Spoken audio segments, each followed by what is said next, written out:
So welcome to the Amsterdam Film Show for January 2018. 2018, oh my God. Cool, and our regular contributor and critic, David Swatling. Thank you for having me, Kathy. It's great to be back. Cool. So there's, it's coming up to awards season, so you've got, maybe we didn't have such good film picks in the autumn, but there's a few corkers coming up. Yeah, I mean, based on, we just had the Golden Globe Awards, and in the same week the BAFTA nominations came out, so all of those are sort of looking forward to the Oscars, the big one. But yeah, some films we've been talking about and looking forward to seeing did really well, like that. The Michael McDonough film Three Billboards in Billings, Montana, won Best Film for the Golden Globes and is nominated for a BAFTA. I got to see a screening, an advanced screening of Call Me By Your Name. It's only had a limited release. I mean, it's been playing in England and it's playing in New York and Los Angeles. It opens here January 11th. Yeah.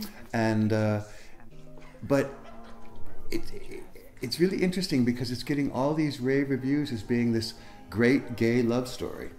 And unfortunately, I wish they would open films the same time here as they open everywhere else, because you hear too much in advance and too many people discussing it. So I actually went into the film. You were really looking forward to it. I was looking forward to it, but I had a lot of friends who didn't like it, a lot of friends who loved it, and there was kind of no in-between ground. So I was kind of looking at it in an interesting way of why this response and why that response. I actually loved it more than I expected to. Okay. A lot more than I expected to. But I still was like, why are people calling this a great gay romance when I saw it very differently. I saw it as a coming-of-age film, which there are lots of gay coming-of-age films if you go to gay festivals and things like that. But this one sort of hit the mainstream. But it's really about a 17-year-old boy whose family lives in Italy, and his father, who's a professor, hires a graduate student to spend the summer at their villa in Italy. So you can imagine, summer, villa, Italy.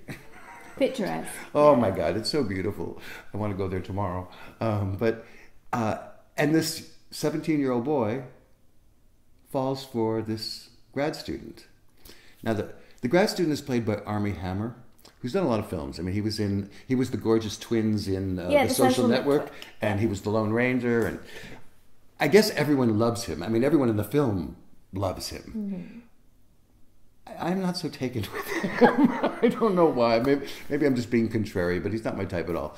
But he's kind of the obnoxious American. Okay. But for whatever reason, this 17-year-old boy has a huge crush on him, and the romance, if you're going to call it that, is one of they ignore each other.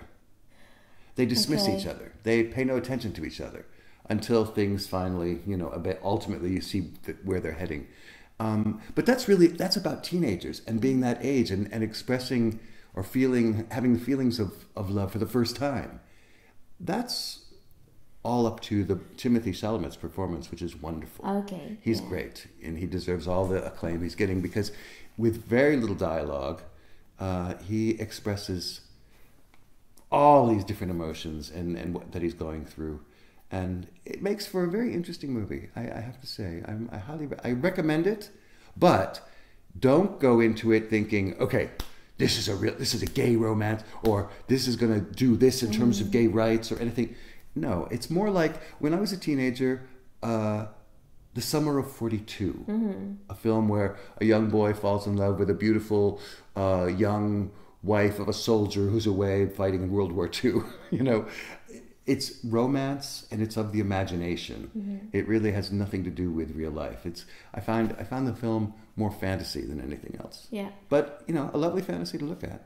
And I suppose, from what you're saying, you could perhaps replace the Armie Hammer character with a female character, and it wouldn't be that much different. Yeah, I think that's my feeling. I mean, it's really about coming to grips with the first time you get those urges, those feelings, really strong.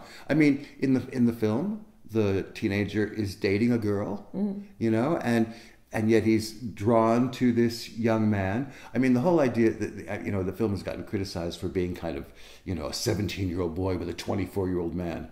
Well, at that age, that's hardly a difference. I mean, you know, that's like a college freshman versus a grad student. Yeah. But it's the idea that he's dealing with these feelings for the first time. Now, on the fantasy side, he has a very supportive family.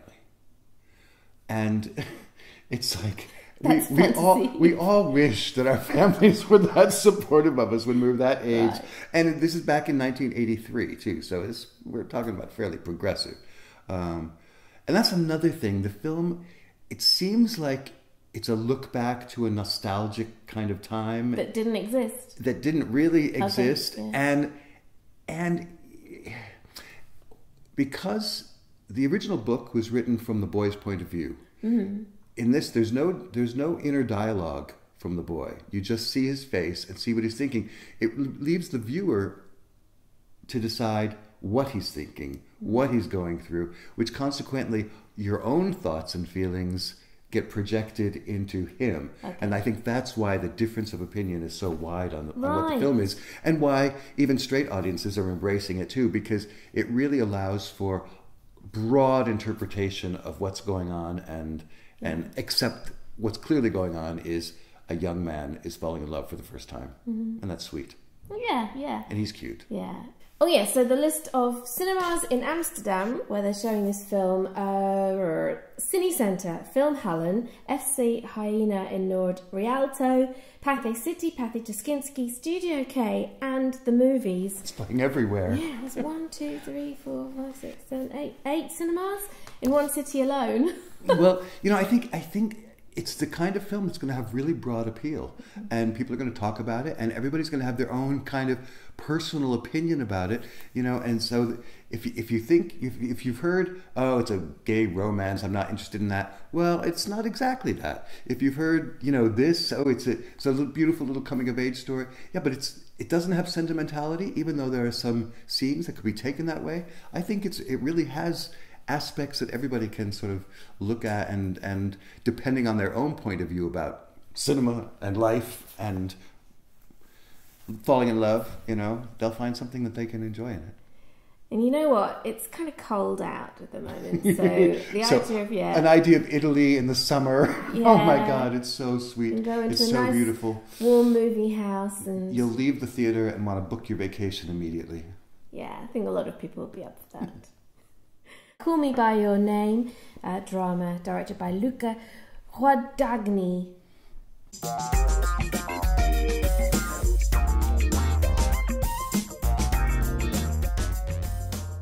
It's a new year, January 2018, and we've got a couple of other new releases that came out at the very first week of January. Yeah, I wanted to go see, on New Year's Day, I tried to go see The Greatest Showman. Oh, yeah. Because I have a weakness for circus stories. Okay. I've always loved it. Ever since I was a kid and wanted to run away with the circus, you know, ever since then.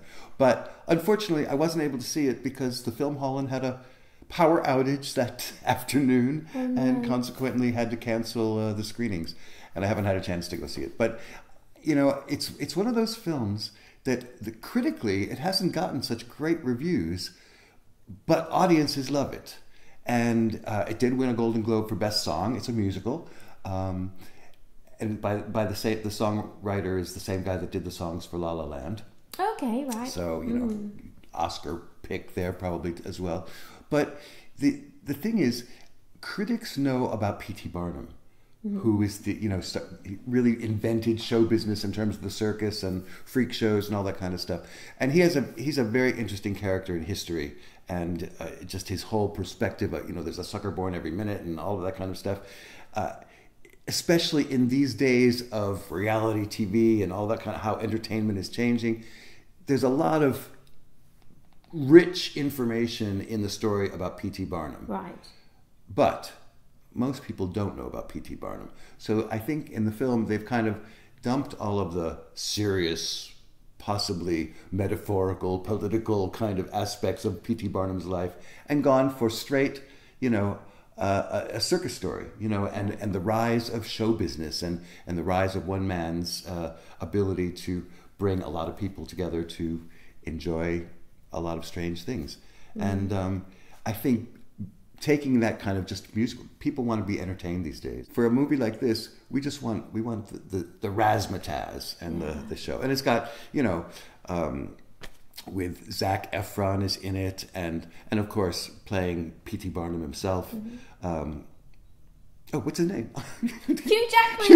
Hugh Jackman. You know what I mean? You know, so it's got a great cast, and, you know, and they're both great at musical stuff, and I still really want to see it. Good, yeah, and it's pure entertainment. I think so. That's what it sounds like. And it's not pretending to be anything.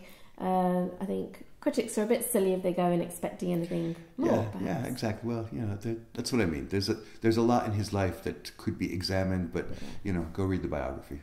Also out at the same time as Call Me by Your Name we've discussed the 3 Billboards Outside Ebbing, Missouri, directed by Martin McDonagh, with Frances McDormand, Woody Harrelson, and Sam Rockwell. That's right. Sam Rockwell also won a Golden Globe for Best Supporting Actor. Yeah. Playing a racist cop.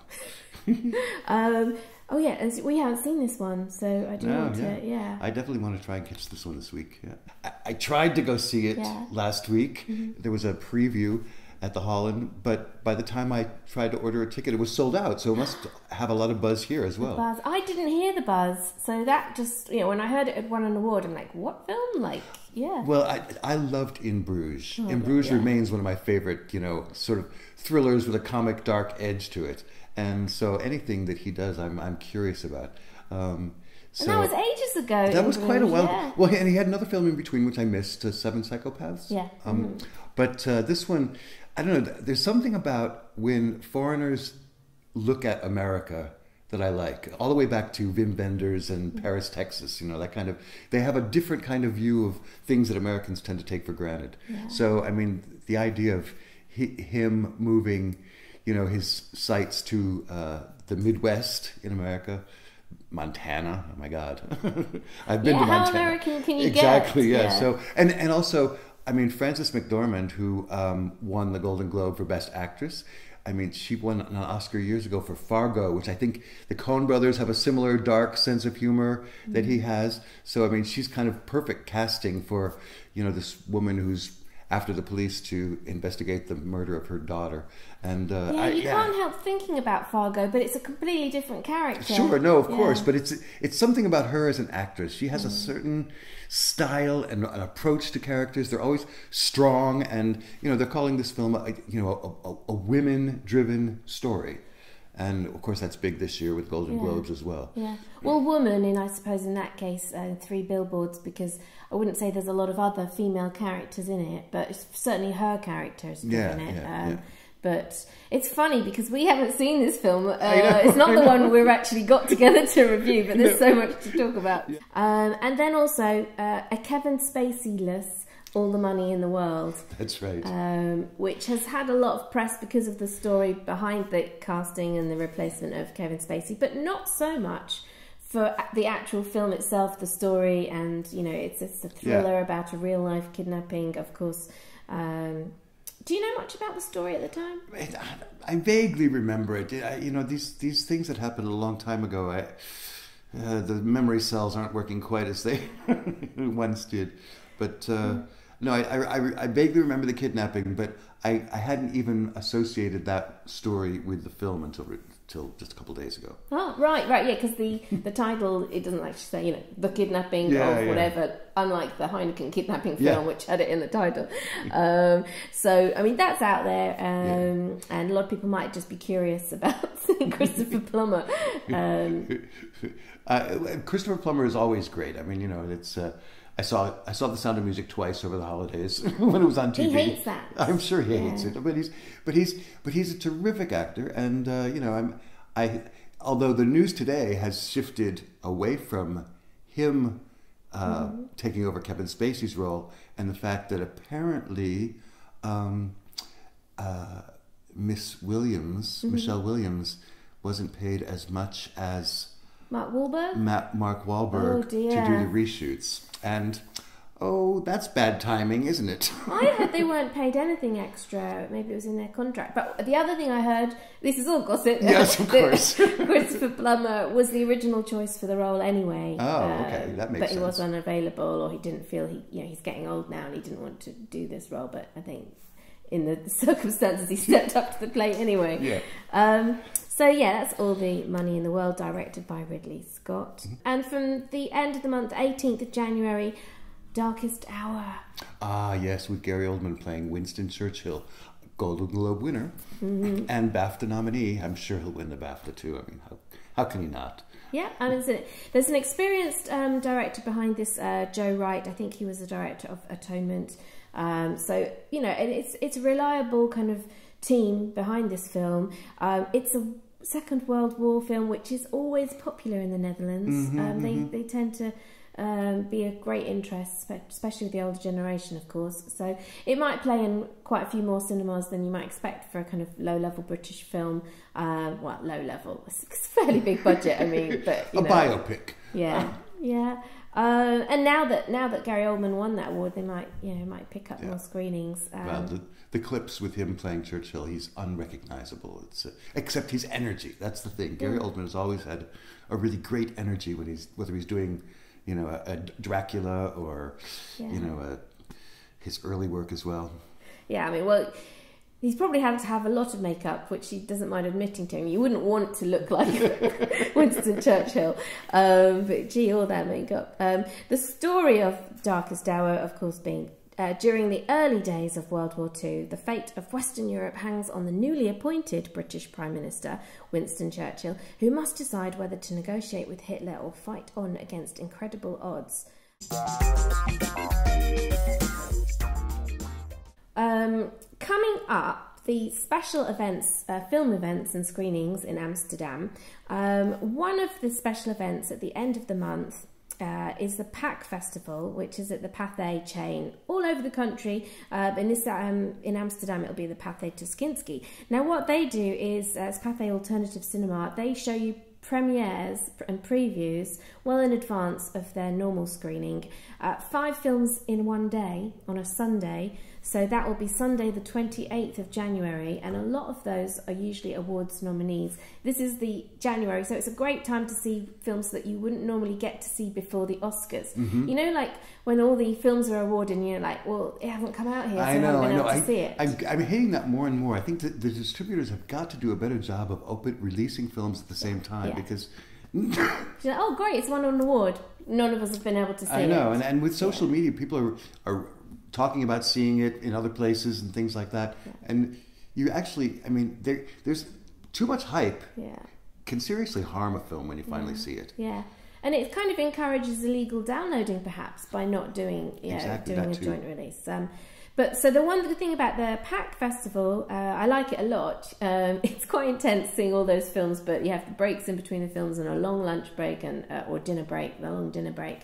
But you do get the chance to see some of these films. They especially pick out films that they think might be award winners. So, you can follow the awards a little bit more informed. And one of those will be I, Tonya, we expect, and The Post.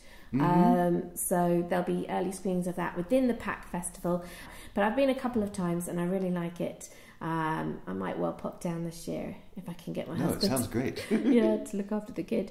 And then another event coming up that you mentioned to me was part of the Cine Expat series. Right, the series where foreign films are shown with English subtitles for us